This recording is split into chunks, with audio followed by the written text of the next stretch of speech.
Market जो है Gamble है। गैम्बल मतलब जुआ। स्टॉक मार्केट में जाए ही क्यों, फिर ट्रेडिंग पे क्यों फोकस करना चाहते हैं? ट्रेडिंग बड़ी स्ट्रेसफुल है। 2008 में 5000 लोगों ने सुसाइड किया था क्रैश के बाद। शेयर मार्केट में केवल 4% लोग जाते हैं। क्यों जाते हैं 4% केवल? 15-20% ही सक्सेस रेशियो है। तो फिर जाया क्यों जाए स्टॉक मार्केट में? आपका क्या विचार है, स्टॉक मार्केट या क्रिप्टो भी ठीक रहेगा? स्वागत है आपका, मैं Vivek Bindra, founder and CEO बड़ा बिजनेस.com। शेयर मार्केट पे आपने बड़े प्रश्न पूछे थे, बहुत सारे क्वेश्चंस किए थे हमसे। तो आज इंडस्ट्री के कुछ एक्सपर्ट्स को हम लेके आए क्योंकि एक अडॉप्शन कर्व आया है। एक अचानक कोविड के बाद लोगों ने शेयर मार्केट में बहुत इंटरेस्ट लेना शुरू किया है। तो उसके क्या मिथ हैं, उसमें क्या चीजें कैसे समझा जाए, उसको आसान कैसे किया जाए। मेरे पुराने भी शेयर मार्केट के वीडियोस को आपने बहुत देखा, तो मैं दो एक्सपर्ट्स को अपने साथ लेके आया हूं। आज इंडस्ट्री के एक्सपर्ट्स हैं ये, CNBC TV 18 और आवाज पे आप इनको रेगुलरली देखते हैं। विशाल मलकान और मेघना मलकान, ये ऑथर हैं, ट्रेडिंग कोच हैं, हाई परफॉर्मेंस कोच है और इनका अपना एक प्रोग्राम है ABCT, anybody can trade. Anybody can trade मेरे को बात बड़ी अच्छी लगी कि भाई क्या आम आदमी के काम की चीज है ये। कई अवार्ड इन्होंने जीता है। आइकॉनिक ट्रेडिंग परफॉर्मेंस कोच का अवार्ड इनको टाइम्स ने दिए हैं, ET ने दिए, iconic influencers in financial market. और ये कपल है, दोनों हस्बैंड वाइफ हैं। तो टाइम्स का most dynamic power couple award भी इनको दिया स्टॉक ट्रेडिंग के अंदर 2019 में। विशाल जी, शुरू करते हैं। तो मैं आप दोनों से प्रश्न करूंगा और पहला प्रश्न विशाल जी मेरा आपसे है। हमारे भारत देश थोड़ा फर्क है यहाँ पे, ये अमेरिका जैसा नहीं है। यहाँ केवल 4% लोग शेयर मार्केट में पैसा लगाते हैं। इसका अर्थ क्या हुआ? 96% लोग शेयर मार्केट में पैसा नहीं लगाते हैं। US में 55% लोग शेयर मार्केट में पैसा लगाते हैं, इंडिया में केवल 4% लगाते हैं। इंडिया में लगभग 50%, 48% लोग प्रॉपर्टी में पैसा लगाते हैं, 17% लोग गोल्ड ले लेते हैं इन्वेस्ट करना, 11% लोग इंश्योरेंस ले लेते हैं, 16% लोग FD ले लेते हैं। लेकिन शेयर मार्केट में केवल 4% लोग जाते हैं। क्यों जाते हैं 4% केवल? क्योंकि सबको मालूम है कि शेयर मार्केट में पैसा डूब जाएगा, इसीलिए नहीं जाते। इसका मतलब एक फेलियर का ट्रेंड है, इसलिए नहीं जाते। US में सफलता का ट्रेंड है, इसीलिए जाते हैं। आपका क्या विचार है? सर, फेलियर ट्रेंड US और इंडिया का नहीं है। अगर मार्केट यहाँ पे भी ऊपर जाएगा तो वहाँ पे भी जाएगा। प्रॉब्लम है अपने इकोसिस्टम के, अपने कल्चर का। हमको बचपन से यही सिखाया जाता है कि पैसे को सेव करो, जबकि US में बच्चे को सिखाया जाएगा कि कैसे इन्वेस्ट करते हैं। तो एक पूरा कल्चर शॉक है। जैसे सेविंग होता है सीधा FD में डाल देंगे, और FD में उन लोग 10 साल भी रुकेंगे डबल होने को, लेकिन स्टॉक में इन्वेस्ट करेंगे तो 2 साल में रिटर्न चाहिए, डबल चाहिए 3 साल में। तो वो एक कल्चर को चेंज होगा। और दूसरा है lack of awareness and lack of education, जो उनको पता ही नहीं कि टेक्निकल क्या होता है या फंडामेंटल क्या होता है। ज़्यादातर टिप्स कॉल्स पे ट्रेड करते हैं, इसलिए वो एक डर बैठ गया कि ट्रेड नहीं करना चाहिए। और ये 4% जो है वो बहुत ही इंपॉर्टेंट फैक्टर है। अगर इंडिया को ग्रोथ स्टोरी बनना है तो ये 4 का 10 हो जाएगा, तो आप समझ भी, आपको कितना बड़ा एक बदलाव आएगा स्टॉक मार्केट में, वो आप सोच भी नहीं सकते हो। तो वही करने के लिए हमारे ये ट्रेनिंग प्रोग्राम्स कुछ हम लोग कोशिश कर रहे हैं। तो आपका कहना है कि इंडिया में सेविंग का कल्चर है और अमेरिका में इन्वेस्टिंग का कल्चर है। ये बड़ा फर्क है कल्चर में। बस अच्छा लगा मुझे पॉइंट समझने में कि यहाँ लोग FD में पैसा डालते हैं और वहाँ पे लोग इन्वेस्ट करते हैं, यहाँ पैसा सेव करते हैं। बहरहाल विशाल जी, अगला क्वेश्चन ये है कि देखो, मार्केट जो है गैम्बल है। गैम्बल मतलब जुआ। 90% लोग अपना पैसा यहाँ पे खो बैठते हैं, दे लूज देयर मनी। तो स्टॉक मार्केट में जाए ही क्यों फिर? विशाल जी, आपने जो बताया 90% लोग लॉस करते हैं, लेकिन वो गैम्बल की तरह ट्रेड करते हैं। पहले तो मैं बता दूं कि अगर ये 90% लॉस करते हैं तो ये जाता कहाँ है? 10% इंटेलिजेंट इन्वेस्टर्स को जाता है। और ये 10% इंटेलिजेंट इन्वेस्टर्स जो है वो सीख के कुछ कर रहे हैं, कुछ सिस्टमैटिक कर रहे हैं। और जो 90% कर रहे हैं वो गैम्बल की तरह कर रहे हैं, स्पेकुलेशन की तरह कर रहे हैं, गट फीलिंग पे कर रहे हैं, टिप्स पे कर रहे हैं, कॉल्स पे, न्यूज़ पे, व्यूज़ पे कर रहे हैं। तो ऐसा काम करेंगे तो वो रिजल्ट, नतीजा तो लॉस ही आएगा। और सिस्टमैटिक करेंगे तो आप वो 10% में जा सकते हो। तो मतलब आपका कहना है कि जो टिप पे कर रहा है, इससे पूछ, उससे पूछ, कहाँ डालूं, किस में डालूं, वही लूजर है। यस। चलिए, पहले मैं आपसे एक प्रश्न और पूछता हूं कि आजकल 2 हिस्सों में बहुत बात हो रही है।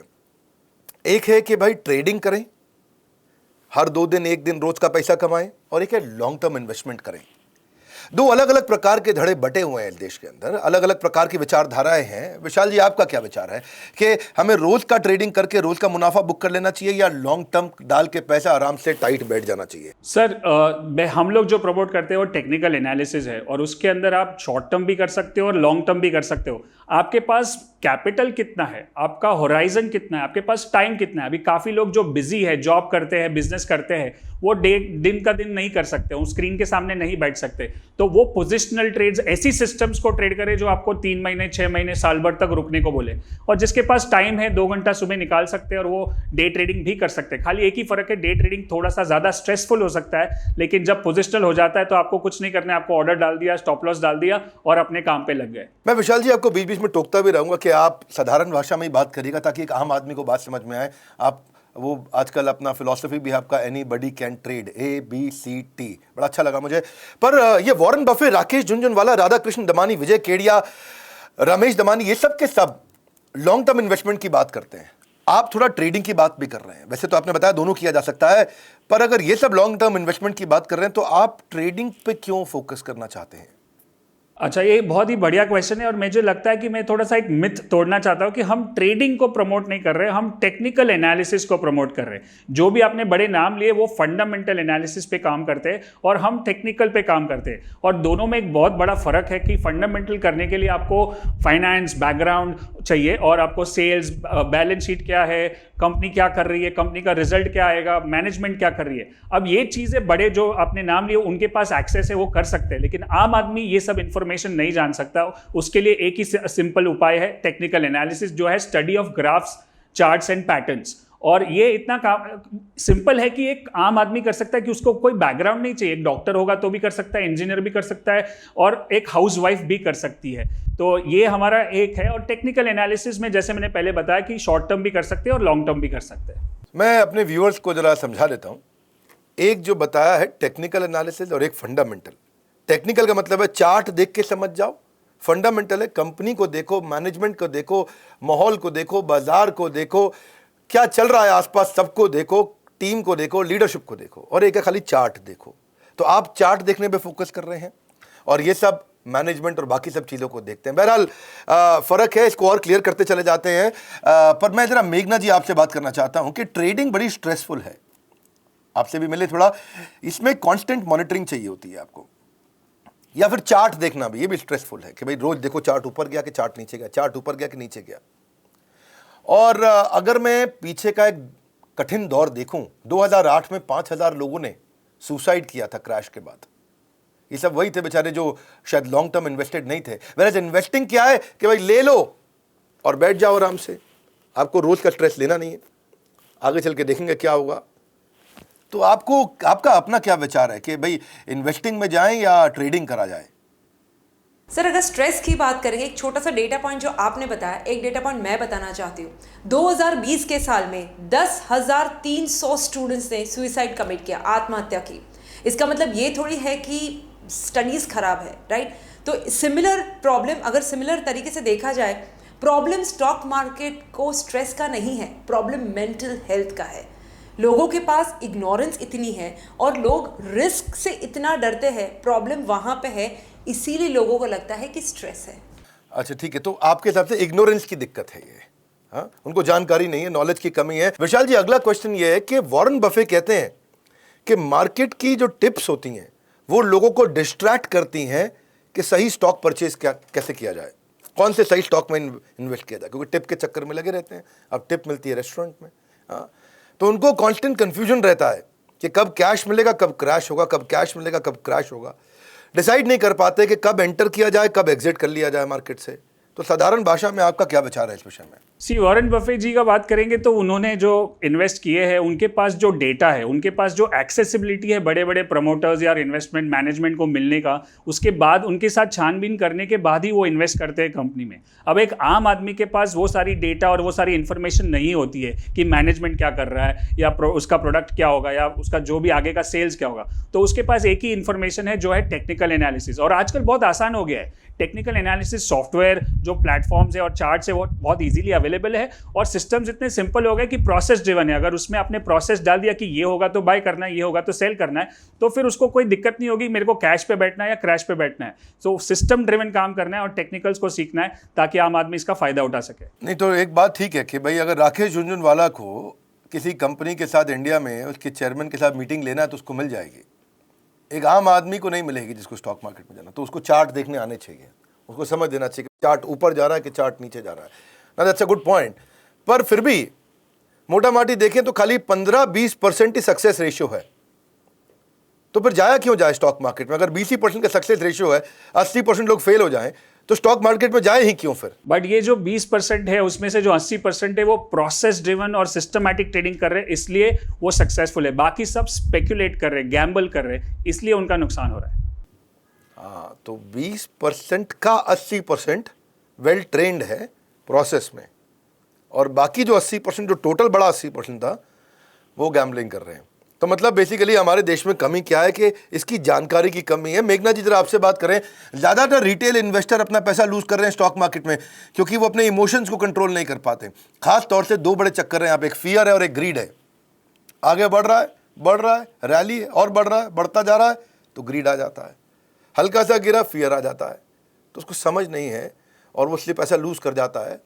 तो आपको क्या लगता है कि टेक्निकल एनालिसिस कैसे उनको मदद कर सकता है? सर, यहाँ पे बात टेक्निकल एनालिसिस और फंडामेंटल एनालिसिस की कम है, बात साइकोलॉजी की है। जैसे कि टोनी रॉबिन्स कहते हैं कि success in any endeavour is 80% psychology और 20% स्किल सेट। इसका मतलब ये है कि चाहे आप कोई भी बिजनेस या कोई भी प्रोफेशन ले लो, 80% तो आपका माइंडसेट गेम ही होता है, और ट्रेडिंग में तो इससे बढ़िया और कुछ हो ही नहीं सकता।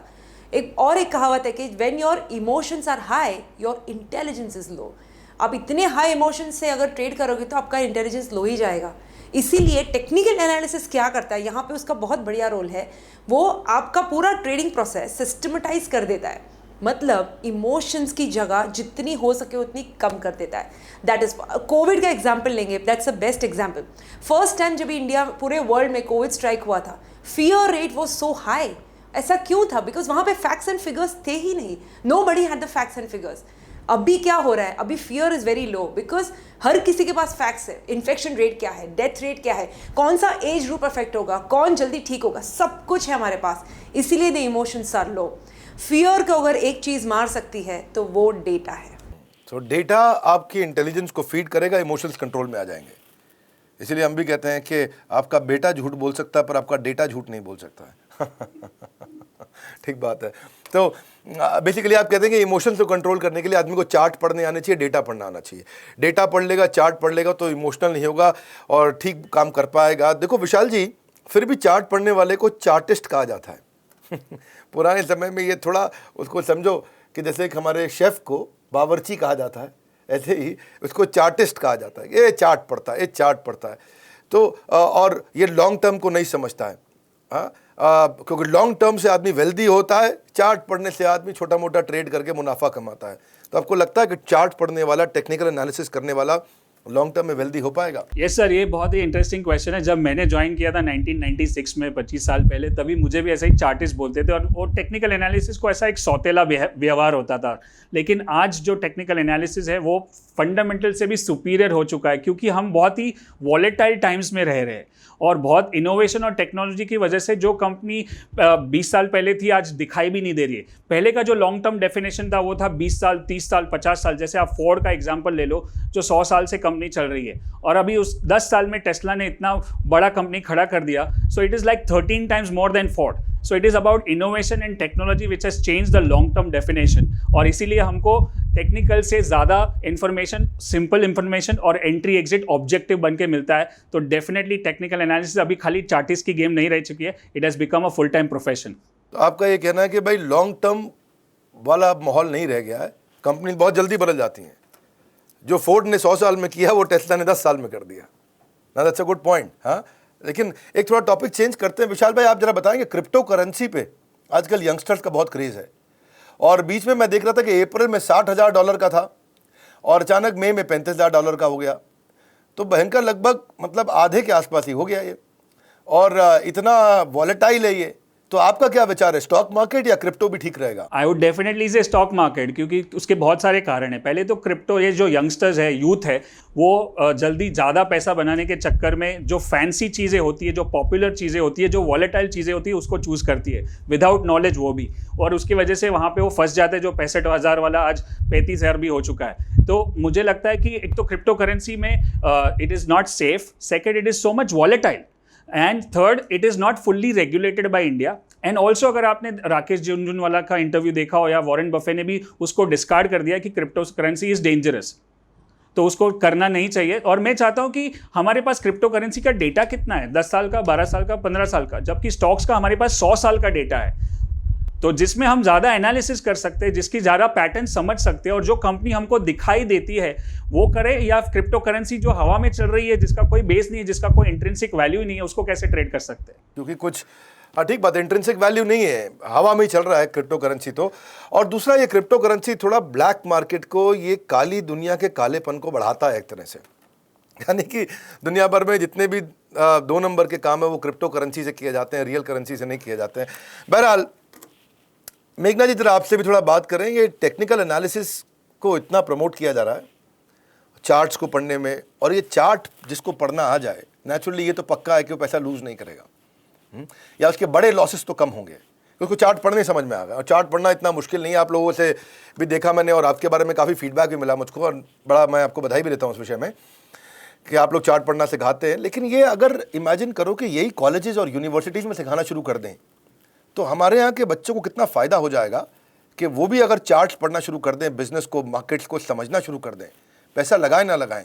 आपको क्या लगता है, ये कॉलेज यूनिवर्सिटी नहीं सिखा रहे हैं, आपका क्या विचार है? सर, इसमें मेन तो अपना जो एजुकेशन सिस्टम है अपनी कंट्री का, दैट इज़ मोर देन 200 साल पुराना है, ये ब्रिटिशर्स ने सेट किया हुआ है।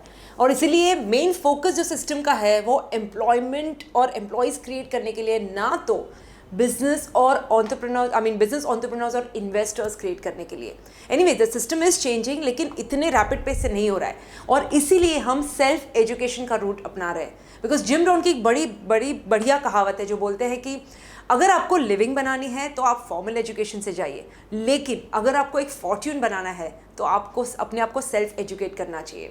और इसीलिए हम यंग इन्वेस्टर बूट कैम्प कर रहे हैं, जहाँ पे हम यूथ ऑफ द कंट्री को फाइनेंशियल लिटरेसी का सेल्फ एजुकेशन दे रहे हैं। और आप इमेजिन कीजिए, एक बार अगर अपना यूथ है, जो कॉलेज के बच्चे हैं, वो अगर सेल्फ एजुकेट हो गए तो कितना सारा डिफरेंस उनकी लाइफ में आएगा। They start thinking more objectively, money handling better करेंगे, बिजनेस अपॉर्चुनिटीज़ को बेटर इवेल्युएट करेंगे, टाइम मैनेजमेंट बेटर करेंगे, गेमिफिकेशन पे कम टाइम स्पेंड करेंगे, और जो भी इलिसिट सेक्स, पॉर्न, ये सब जो इंटॉक्सिकेशन है उसमें से छुटकारा उनको इजीली मिल जाएगा। तो एडिक्शन जो है ना, वो इंटॉक्सिकेशन का एडिक्शन से ज़्यादा एजुकेशन का एडिक्शन होने लग जाएगा। ठीक बात है, क्योंकि टेक्निकल एनालिसिस भी एक तरह से गेमिफिकेशन ही है भाई। वो गेम हो गया, बिना पैसा लगाए या कम पैसा लगा करके वो बिजनेसेस को समझ पाएगा ना। मैं इसके बहुत फेवर में हूँ, कि कॉलेजेस और यूनिवर्सिटीज़ के अंदर जो लोग हमें सुन रहे हैं उनको ज़रूर टेक्निकल एनालिसिस सिखाना चाहिए, फाइनेंशियल लिटरेसी ज़रूर देनी चाहिए, क्योंकि इससे जो है बच्चे का माइंड एंगेज होगा, राइट जगह पे एंगेज होगा, और वो बिजनेसेस को समझ पाएगा, बजाय कि वो जा करके इस समय टिकटॉक और बहुत सी और चीज़ें जहाँ पे वो पोर्नोग्राफी देखने में समय लगाता है। विशाल भाई, आप लोग भी ट्रेनिंग देते हैं, मैं देखता हूं कि आप लोग अपना बिजनेस भी करते हैं, आप लोग खुद ट्रेडिंग भी करते हैं और दूसरों को ट्रेनिंग भी देते हैं, पर हज़ारों टेक्निकल एनालिसिस की ट्रेनिंग्स हैं आजकल। इस समय 10,000 के आसपास ट्रेनर्स भी आ गए हैं, किताबें भी अवेलेबल हैं।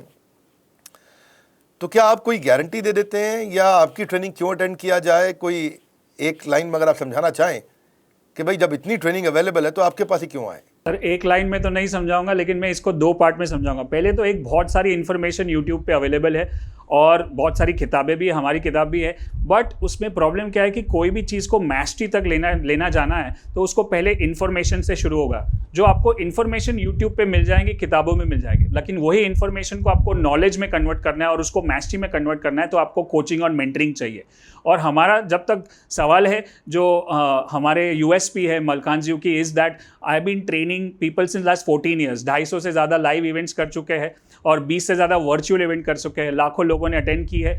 और उसमें सबसे इंपॉर्टेंट डेटा क्या है कि 60% लोगों ने लॉस करना बंद कर दिया। वो भी एक प्रॉफिट ही है। नुकसान करना बंद कर दे आपको समझ में आया कि ये काम नहीं करना है, तो आपका नुकसान बच जाएगा, तो उससे आपका प्रॉफिट ही होगा। और 30% लोग ने पैसा बनाना शुरू कर दिया है। Plus 70% people have said that they are completely transform from their mindset also. It's not only about trading, but उनका जो लाइफ में बदलाव आया वो भी बहुत पावरफुल है। सो सिंप्लिसिटी, और इतना सिंपल है कि 12 साल का बच्चा भी सीख सके, ताकि हर बैकग्राउंड का आदमी सीख सके। हिंदी में भी, इंग्लिश में भी होता है, और काफ़ी सारे फ्री यूट्यूब और कंटेंट इतना सारा है कि 600 से ज़्यादा वीडियोस यूट्यूब पे भी है जो फ्री में भी सीख सकता है। मैं एक बात पूछना चाहता हूँ आपसे, मेरे को आपका नाम बड़ा इंटरेस्टिंग लगा, ABCT, एनीबडी कैन ट्रेड। आपने बोला 12 साल का बच्चा सीख सकता है, घर की महिला सीख सकती है, और मेघना जी भी हैं इस समय आपके साथ में, तो इन्होंने कहीं ना कहीं महिलाओं का पार्टिसिपेशन बढ़ाया ही होगा। पर मैं ये पूछ रहा हूँ कि अगर इतना बढ़िया आपने बना दिया है और इस समय इतने सॉफ्टवेयर्स भी आ गए हैं बाज़ार में और इतने अच्छे से आप चार्ट को देख करके आसानी से ट्रेडिंग कर सकते हो, अगर इतनी बड़ी सेवा समझो अगर फ्री में मिल जाए लोगों को तो कितना फ़ायदा होगा। तो जब आप खुद ट्रेडिंग करके पैसा कमा लेते हैं तो विशाल भाई थोड़ा कड़वा पूछ रहा हूँ, उसको फ्री में क्यों नहीं कर देते? अगर आप फ्री कर दो तो बड़ी समाज सेवा भी हो जाएगी। सर फ्री में मैंने जैसे बताया कि फ्री में बहुत कुछ है, हमारी बहुत सारे वीडियोस है, लेकिन मैंने एक कोट सीखा है कि if you pay attention. Free में मिली हुई चीज़ें हम ज़्यादा वैल्यू नहीं करते। इतने सारे फ्री में वीडियो तो हार्ट सर्जरी के भी है, लेकिन आप वहाँ पे नहीं सीखोगे। आपको प्रोफेशनल बनना है तो आप एक स्ट्रक्चर्ड लर्निंग में जाओगे और उसी से काम होगा। और दूसरा है कि हम जो अगर चार्ज नहीं करेंगे तो हम ये जो इंफ्रास्ट्रक्चर है, ये जो हमारा स्टूडियो है, हमारी टीम है जो इतना सारा कंटेंट पैदा करती है, और ये सब भी हमको करना है। सो चैरिटी इज़ नॉट स्केलेबल। सो हमको काम तो करना ही पड़ेगा, और सामने वाला जब तक उसकी स्किन नहीं है, when you don't have your skin in the game, you don't pay attention. बहुत बधाई आपको, बहुत अच्छा काम आप कर रहे हैं विशाल मलकान जी और मेघना मलकान जी, और आप लोग का नाम भी बहुत फैल रहा है। लेकिन मैं अपने सारे व्यूअर्स को कहूँगा कि आप इनका कोर्स खरीदें या ना खरीदें, इनके यूट्यूब चैनल पर ज़रूर जाएँ। वहाँ पे इन्होंने बहुत फ्री कंटेंट दिया है, और एनीबडी कैन ट्रेड जो इनकी फ़िलॉसफी है उसका मैं समर्थक हूँ। और आपने आकर के आज फ्री में बहुत कंटेंट दिया हम लोगों को, काफ़ी सारे प्रश्नों का उत्तर दिया। विशाल जी, मेघना जी, मैं आपको बहुत बधाई दूंगा, धन्यवाद दूंगा। आपके साथ मिलकर के हम एक कोर्स भी बना रहे हैं शेयर मार्केट के ऊपर कि कैसे आप चार्ट्स को समझ करके अपने लॉसेस को कम कर सकते हैं और अपने प्रॉफिट्स को बुक कर सकते हैं। हो सके तो इस वीडियो को ज़रूर शेयर करिएगा, जिसको भी कोई बेसिक जानकारी चाहिए, जिसको टेक्निकल फंडामेंटल एनालिसिस और इन सब प्रश्न, जितने भी छोटे छोटे प्रश्न हैं इस मार्केट से संबंधित, हमारे इंडस्ट्री के एक्सपर्ट्स ने आके समझाया। और इनके यूट्यूब चैनल पर जाइए जहाँ पे आप फ्री पे सर्टनली सीख सकते हैं। हमारे साथ जुड़े रहने के लिए, इस वीडियो पे आकर के लाइक करके थोड़ा उत्साह बढ़ाने के लिए, नए आए हैं तो चैनल को सब्सक्राइब करने के लिए आप सबका हृदय की गहराइयों से प्रेम पूर्वक बहुत बहुत धन्यवाद। विशाल भाई, मेघना जी, आपका भी बहुत बहुत धन्यवाद। Thank you very much.